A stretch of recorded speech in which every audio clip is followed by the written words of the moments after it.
Hey guys, in this video we will be looking at my Pod Go by Line 6, and I will go over the good and the bad things and sort of give you my final thoughts whether this is a device for you or not.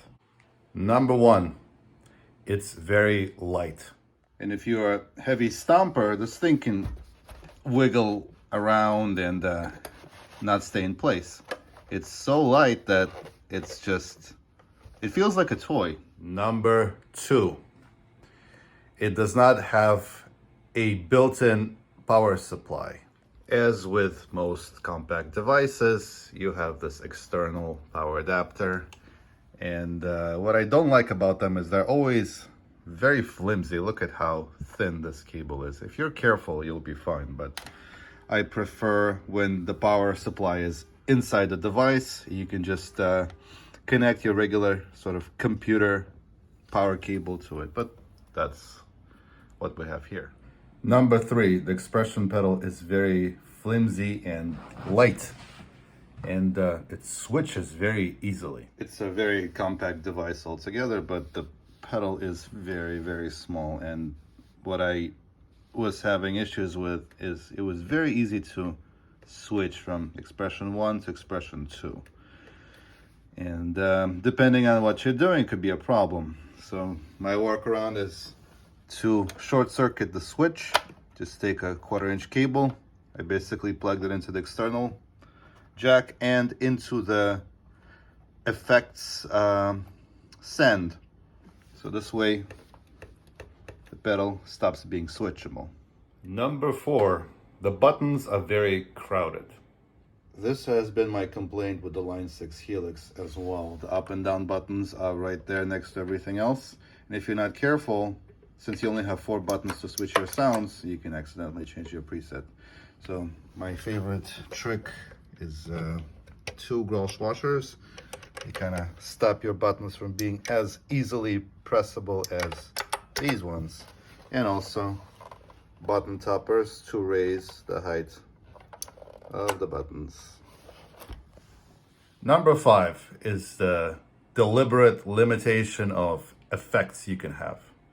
We're looking at Pod Go Edit. So Pod Go serves a specific purpose. It sort of follows the normal signal path that most people will be able to get their sound by.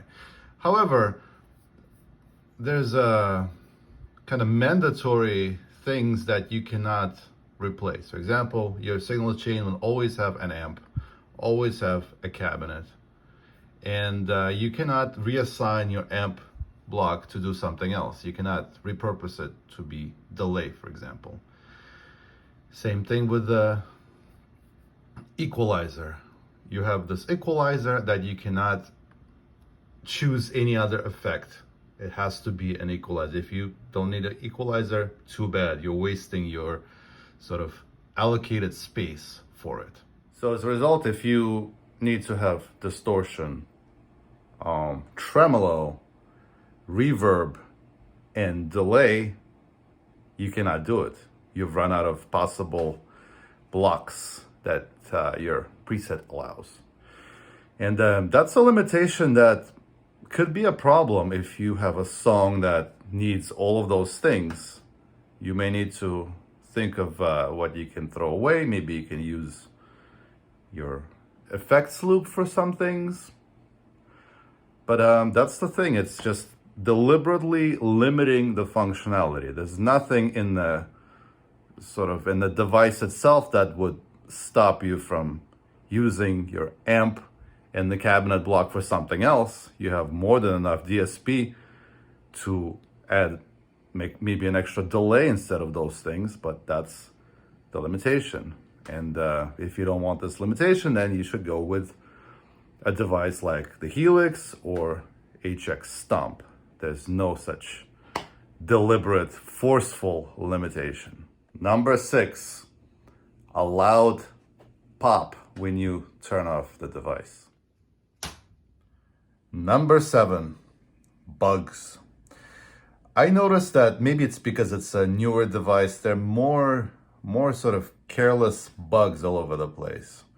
For example, I was building my presets last week, and I noticed that there are multiple bugs where the bypass behavior goes completely out the window when you're using an external expression pedal. So I like to turn things on, turn things off with the expression pedal. I wanted to use an external one because the one that's built in is just so tiny and flimsy. And I noticed that every once in a while, things just go completely reversed. Things stay on, they don't turn off. Like one stays on, the other one works correctly. So yeah, no such issues with the built-in expression pedal. Also, the editor, the computer editor also has issues. Sometimes it does not save the change.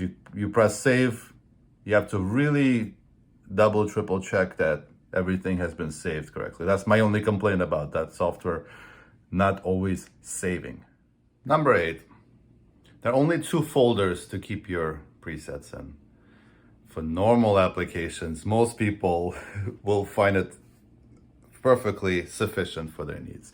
However, if you are in 20 different projects, that may be a problem. Number 9, you only have 4 snapshots. For most applications, that's perfectly sufficient, but you may be in a situation where that's not enough. So you may need to start thinking of workarounds, like you can use your expression pedal to have additional sounds, which is actually what I use.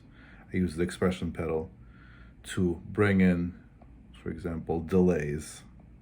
And finally, number 10, I hate this useless legacy numbering of presets when they had 4 buttons, A, B, C, D. For whatever reason, some people love that ordering, but I would prefer that the presets were just ordered from 1 to 100. See, 6A, 6B, 6C, 6D, why? Why is this? And now let's talk about the good things. Number 1, it's very light. You can lift it with one hand, which you cannot do with your Helix. And it's very convenient if you have a sort of simplified setup for your specific gig. You may want to go with the Pod Go because it can fit into your gig bag if you have a pocket deep enough. So that's great. Love it. Number 2, it's self-contained. It's a full solution that allows you to play a gig. This is the only piece of equipment, in addition to your guitar and some cables, you will need to play your show. I almost forgot that the Pod Go can be used as an audio interface. So you can take your sounds and record them on the computer exactly as you would be hearing them live. This is really cool. Number 3, Pod Go works with most professional setups. So let me explain. I play in a band, we tour, and I use my Helix for everything, but the Pod Go pretty much can do all of those things in terms of the setup. My Helix has presets for each song. Pod Go has the same thing. Snapshots. When I run my sound out of the Helix, I use the XLRs. Left and right go to the front of a house, and the 1/4 inch is used as a personal monitor mix. Pod Go has balanced out. That means you can have an adapter like this, plug it in. So these are your XLRs. They can go to the front of the house. And this amp out could be used for your personal monitor mix. You can actually disable the amp emulation, which is really neat. So you can literally connect it to your physical amp without running parallel paths like on the Helix. So mains out, go to the front of the house using the adapter if that's necessary. And this is your monitor mix. This is your headphone jack if needed. Number 4, snapshot labels. So this was a complaint in the very beginning. Pod Go did not have labels. It just had snapshot 1, 2, 3, 4.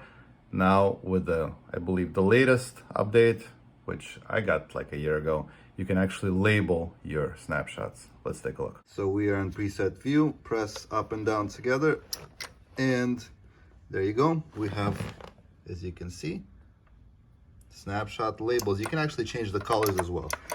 I don't need to do it for this particular project, but if you want to, we can change the colors.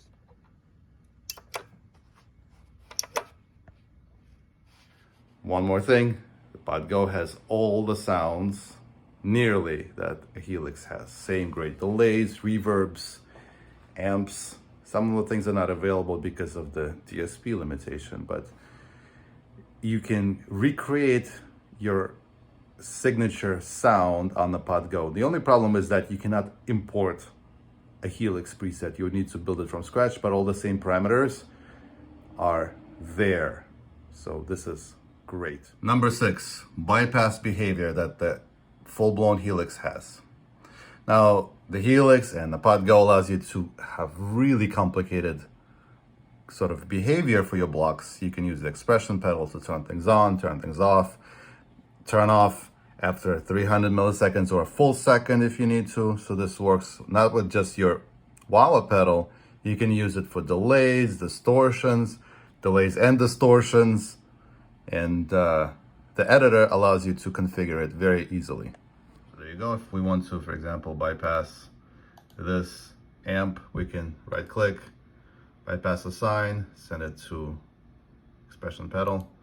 And here we can specify what's the threshold, after how many milliseconds to toggle this behavior.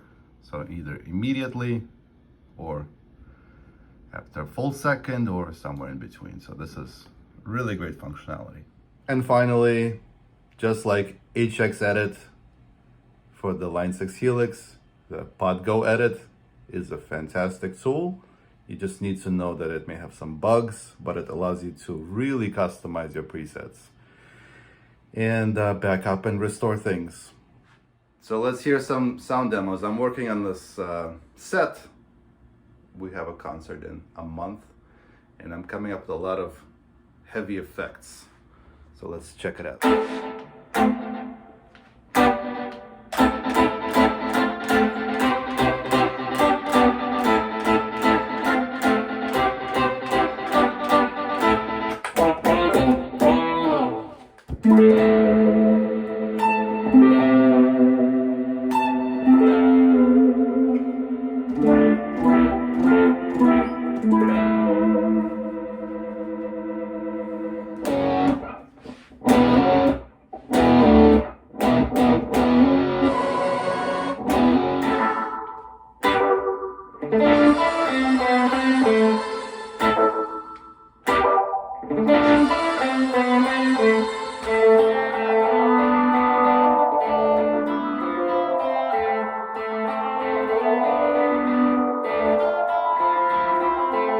In these presets that you just heard, I did a lot of switching with the expression pedal. Let me show you what I am actually doing.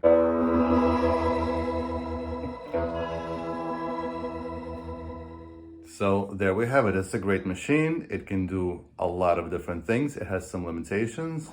And if this thing was available in 2019 when I was shopping around for a new guitar processor, I would probably have bought this instead of the Helix.